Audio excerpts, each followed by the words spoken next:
Aqui é o professor Marcelo de Biologia.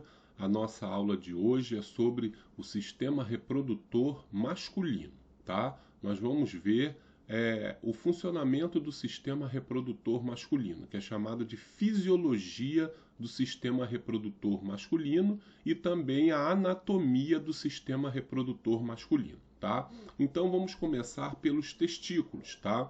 Os testículos são glândulas que produzem os espermatozoides, as células reprodutoras masculinas, tá? Que são chamados de gametas sexuais masculinos, são os espermatozoides. E os testículos também produzem o hormônio testosterona, um hormônio que atua, tá, nas características secundárias do homem, né, como o engrossamento da voz, o crescimento da barba e dos pelos no corpo, o desenvolvimento muscular, tá? E o desenvolvimento do sistema reprodutor.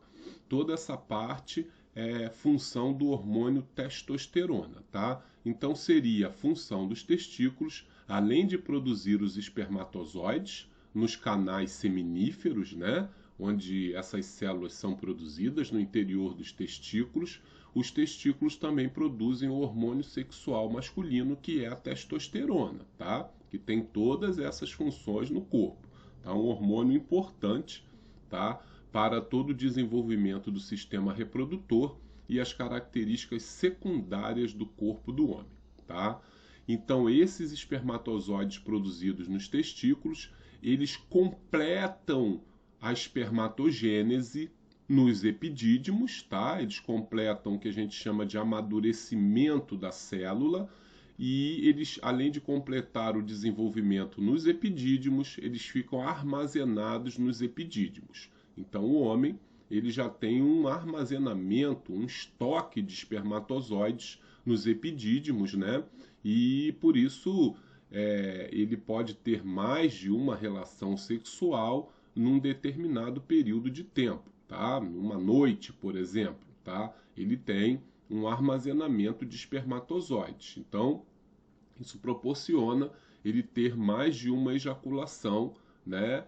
A fim de uma finalidade reprodutora, tá?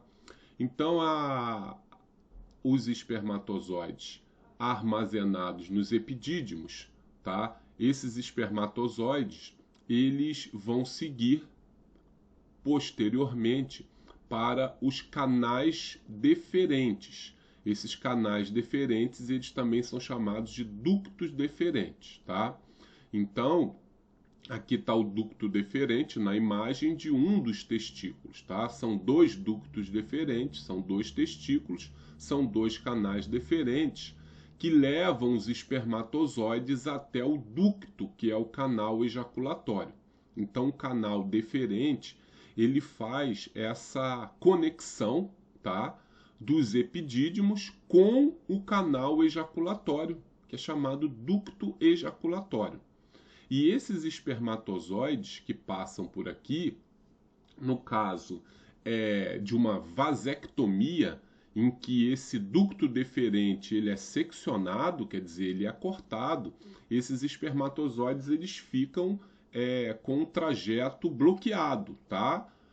Na vasectomia, cortam-se, né, os canais deferentes, impedindo esse trajeto dos espermatozoides. Então, eles não têm como chegar ao ducto ejaculatório quando o homem faz a vasectomia, tá? Então, ele produz os líquidos do esperma, mas esse esperma não vai conter espermatozoides, tá?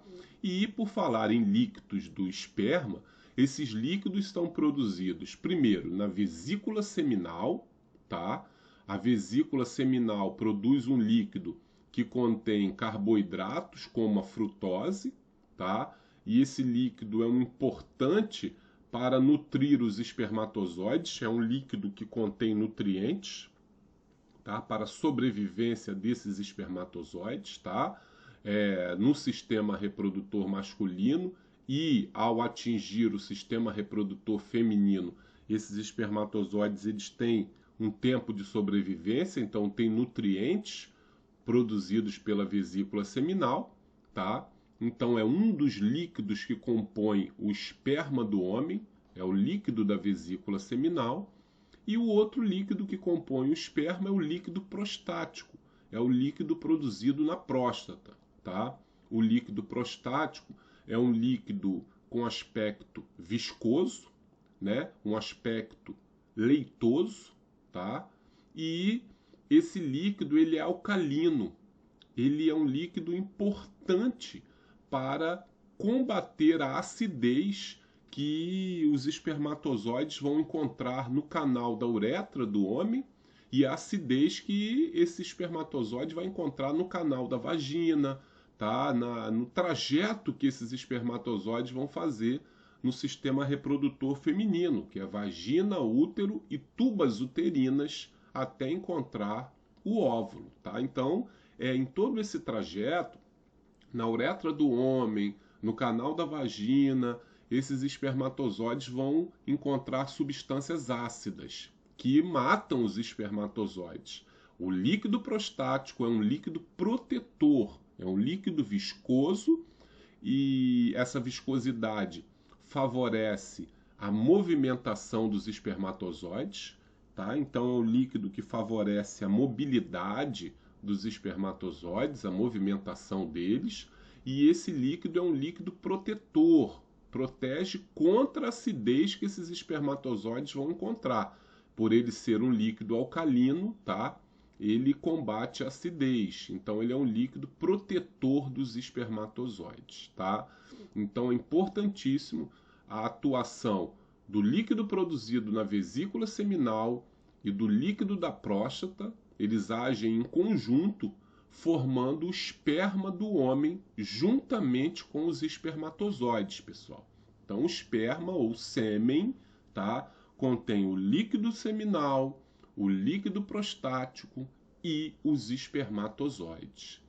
E esse esperma, ele vai atingir o ducto ejaculatório, essa região aqui, tá, que vai trabalhar para a ejaculação, tá? Processo que faz com que o esperma passe do ducto ejaculatório pelo interior da uretra até a eliminação para o meio externo. Então ele vai percorrer esse caminho, né? Após o ducto ejaculatório, o esperma do homem ele vai percorrer a uretra até chegar ao meio externo, né? Passando no interior do pênis e atingindo o meio externo, tá?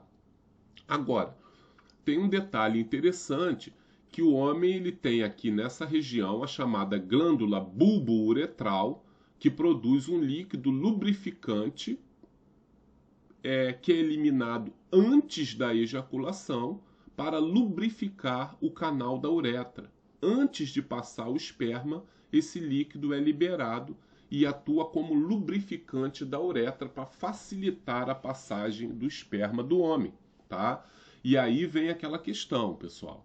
E essa glândula bulbo-uretral, tá? Um homem que às vezes teve uma relação sexual, vai ter a segunda relação. Esse líquido da glândula bulbo-uretral, ao passar pela uretra, tá? Ele pode eliminar pequenas quantidades, né? Porque esse líquido pode sair, né, para o meio externo, pouca coisa, mas pode sair, eliminando uma pequena quantidade de espermatozoides, tá? Que podem fecundar a mulher, tá? Então, as pessoas que usam o chamado coito interrompido, tá? Retirando o pênis da vagina antes da ejaculação, para evitar a gravidez, no caso, tá? Mas, mesmo assim, o líquido produzido pelas glândulas bulbo-uretrais, ele pode eliminar pequenas quantidades de espermatozoides antes da ejaculação em si, tá? E aí ocorrer a gravidez, tá? Então, muitas pessoas que usam esse método, né, de coito interrompido, às vezes acontece a gravidez porque não tem conhecimento desse processo que acontece da eliminação do líquido lubrificante pela glândula bulbo-uretral, tá? Que ocorre antes da ejaculação em si, eliminando pequenas quantidades de espermatozoides que podem fecundar a mulher, tá? Fecundar o óvulo, tá? Então, o sistema reprodutor masculino ele trabalha sim, ele produz a célula reprodutora, o espermatozoide, produz o líquido prostático e o líquido da vesícula seminal, que em conjunto formam o esperma ou sêmen do homem, tá? E esse líquido ele é eliminado durante a ejaculação. Então muitas pessoas confundem esperma com espermatozoide. O esperma ou sêmen é o líquido que é formado pela união do líquido prostático, o líquido da vesícula seminal, mais os espermatozoides, pessoal. Isso é o esperma ou sêmen. Agora, quando você fala em espermatozoide, aí você está se referindo à célula reprodutora produzida pelos testículos, né? O gameta sexual masculino. É só espermatozoide, é a referência à célula reprodutora. Agora, quando fala em esperma, é outra coisa. O esperma é o líquido contendo, tá, os espermatozoides, mais o líquido prostático e seminal. Então, olha essa diferença, percebam bem essa diferença, tá? Então, o sistema reprodutor masculino trabalha sim, desde a puberdade. Tá? O homem vai produzindo seus espermatozoides, tá? E a testosterona, né? Uma alta produção na puberdade, tá? E com o passar dos anos, homens geralmente com mais de 50 anos podem ter a produção de testosterona diminuída, tá? Então ele tem que fazer exames de sangue, exames hormonais que veem a quantidade de testosterona, porque se diminuir muito a produção de testosterona, até o apetite sexual do homem também diminui, tá? E mexe com a produção de espermatozoides, tá? Então pode acontecer de uma diminuição na produção de testosterona. Então tudo tem que ser examinado e analisado, tá? Porque diminuindo a testosterona vai afetar a parte sexual masculina, tá? E as pessoas também não podem confundir, tá? É bom a gente sempre lembrar isso em relação ao sistema reprodutor masculino, que pessoas confundem impotência, tá, com infertilidade, tá? Infertilidade é um problema em relação à produção de espermatozoides. Às vezes o homem não produz uma quantidade suficiente de espermatozoides para a fecundação do óvulo, tá? Então, é uma deficiência na produção de espermatozoides que ocorrem nos canais seminíferos dos testículos. Isso é uma coisa, isso aí é infertilidade, tá? Masculina. Agora, impotência masculina, tá? É uma deficiência na ereção do pênis, tá? É a questão de ereção, de impotência. Aqui nessa região dos corpos cavernosos, tá? Nós temos estruturas que recebem maior concentração de sangue para a ereção do órgão, tá? Nessa parte dos corpos esponjosos e cavernosos. Então, ocorre a ereção pela uma maior chegada de sangue no órgão, tá? Então, a vascularização do corpo é muito importante para a potência sexual do homem, para a ereção do pênis.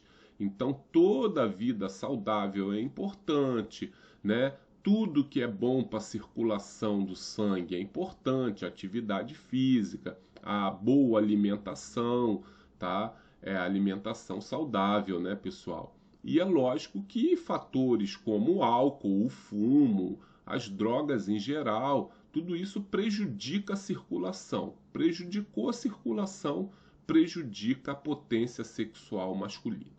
Tá, gente? Então, infertilidade é uma coisa, impotência é outra, tá? E esses medicamentos aí, como Viagra, tá? Eles aceleram a circulação, fazendo com que haja uma maior circulação de sangue no órgão sexual, tá? Eles funcionam assim, mas também atingem o coração, tá? Então, pessoas que têm problemas cardíacos, tá? É muito complicado o uso de Viagra, tá? Então, são aceleradores da circulação, tá? Aumentando a vascularidade, aumentando a circulação nos vasos sanguíneos do pênis, tá? São vasodilatadores. Então, são remédios que problemáticos para quem já tem questões no coração, problemas cardíacos, tá? Então, tem que ser uma coisa muito cuidadosa a questão do uso de Viagra, por exemplo, tá? Muitas pessoas já perderam a vida pelo uso desse tipo de medicamento. Então é isso, pessoal. Espero que vocês tenham gostado da aula, tá? Um abraço a todos e na próxima aula nós vamos ver o sistema reprodutor feminino.